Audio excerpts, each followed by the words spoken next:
Alors, on va voir ici une inégalité fondamentale en mathématiques, surtout quand on traite avec des séries de Fourier. Ça s'appelle l'inégalité de Bessel. Puis, il y a un corollaire important qui sera surtout ce qu'on va avoir besoin plus tard quand on va discuter de la convergence ponctuelle d'une série de Fourier. C'est que si vous avez une fonction qui est continue par morceau, et puis vous regardez ses coefficients de Fourier, donc les AK de f puis les BK de f, mais quand k tend vers l'infini, ces coefficients-là tendent vers 0. Okay? Donc ça va être une conséquence qu'on va montrer de l'inégalité de Bessel. Alors, je vais commencer par rappeler la formule qu'on a vue en fin de capsule précédente. Alors, je l'ai écrit ici parce qu'elle est vraiment fondamentale et importante.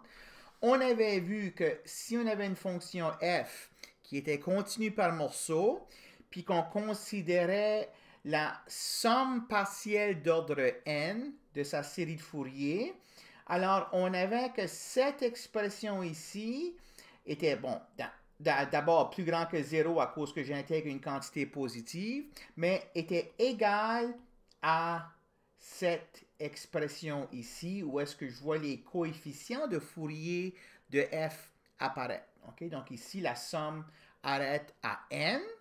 Puis si, bon, ben c'était vrai ça, pour n'importe quel n entier fixé.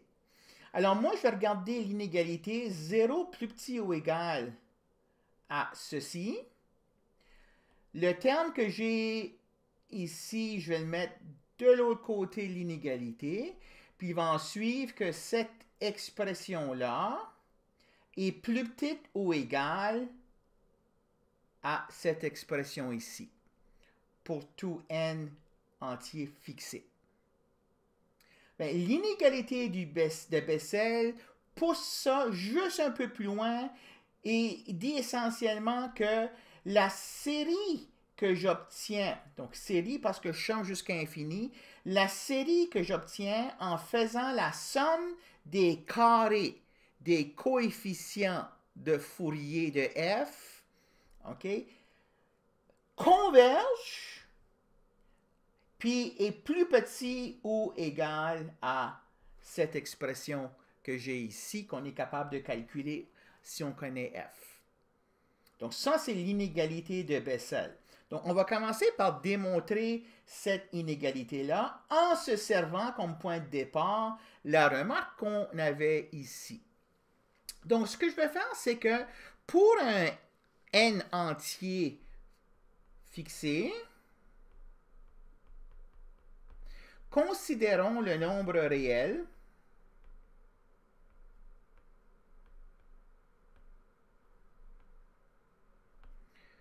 UN qui est 1 demi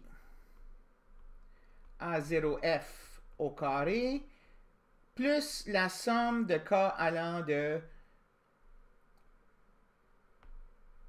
1 à n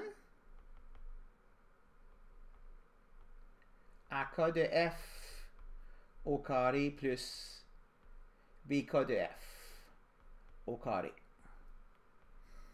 Hein, donc, à chaque entier, je calcule ce nombre réel ici, puis j'ai un nombre que j'appelle UN. Fait, j'ai donc construit, donc considérons la suite réelle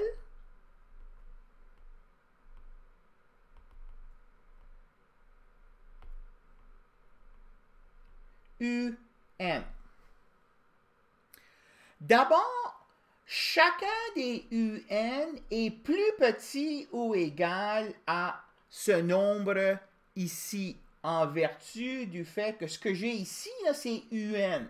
Donc, en mettant ce terme ici de l'autre côté de l'inégalité, j'ai que UN est plus petit ou égal à ce terme-là. Alors,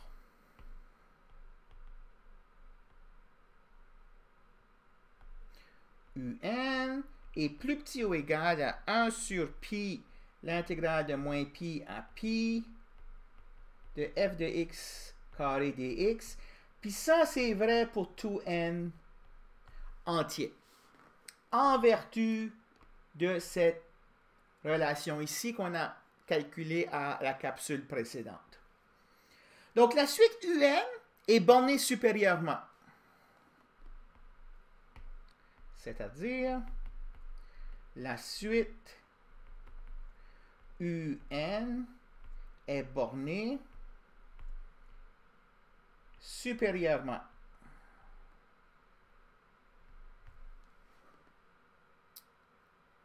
Ensuite, je peux affirmer que cette suite-là, UN, elle est croissante. Pourquoi? Si je fais UN plus 1 moins UN, donc UN plus 1, c'est 1 demi A0 de F au carré plus la somme de k allant de 1 à N plus 1, AK de F au carré plus BK de F au carré, moins UN, ben UN c'est A0 de F au carré plus somme de K allant de 1 à N, AK de F au carré plus BK de F au carré. Alors, ce terme ici cancelle ce terme-là avec le négatif que j'ai là. Et puis, les n premiers termes de la somme ici sont cancellés par ces termes ici, sont identiques. Alors, après simplification, ce qui me reste, c'est AK plus 1 de F au carré, pour K plus 1, excuse, N plus 1, à N plus 1 de F au carré plus B, N plus 1 de F au carré. Bien, ça, c'est plus grand ou égal à 0 parce que ce sont deux termes positifs à cause du carré ici. Donc, UN plus 1 moins UN est plus grand ou égal à 0, c'est-à-dire UN plus 1 est plus grand ou égal à UN. Donc, UN, c'est une suite croissante. Alors, la suite UN est croissante. Elle est bornée supérieurement par ce terme ici. Donc, il faut que la suite UN, quand n tend vers l'infini, converge. Puis la limite vers laquelle ça converge va aussi être plus petit que cette borne supérieure ici. Donc, ce sont tous des résultats qu'on a vus là dans le chapitre 3 où on étudiait la convergence de suite. OK? Donc, alors, UN converge vers un nombre que je vais appeler U, puis U, ben c'est ça. Donc, somme de k allant de 1 à l'infini. Donc, ça veut dire que la série, c'est la suite des sommes partielles convergent. C'est la même chose que de dire que la série converge.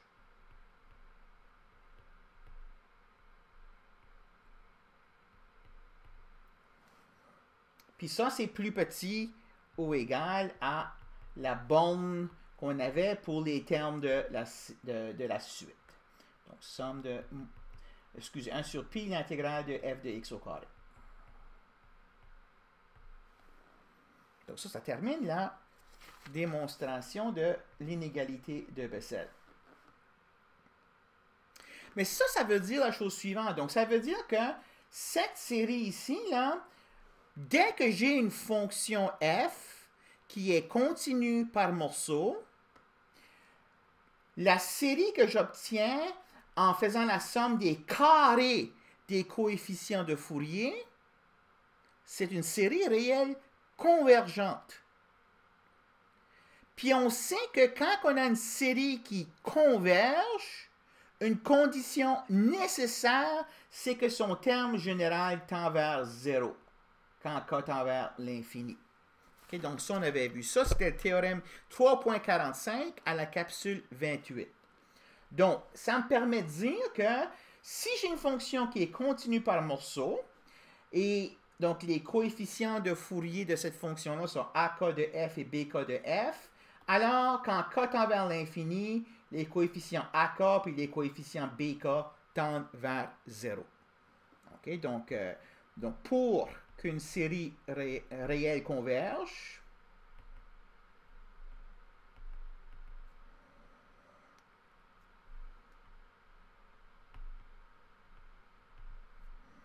Son terme général doit tendre vers 0.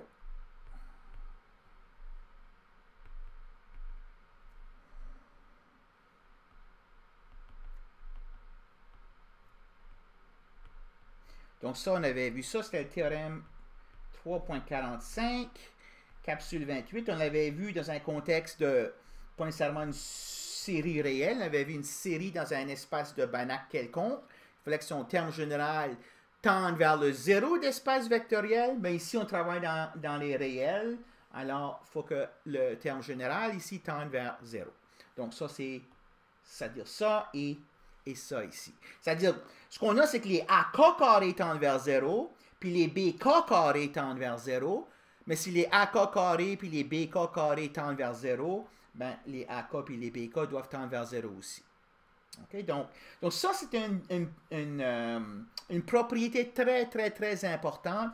On va utiliser ça quand on va étudier la convergence ponctuelle de la série de Fourier de f. Ceci, ça va faire partie intégrale de la démonstration. Okay? Donc ça va être un corollaire là, à se rappeler. On va y revenir.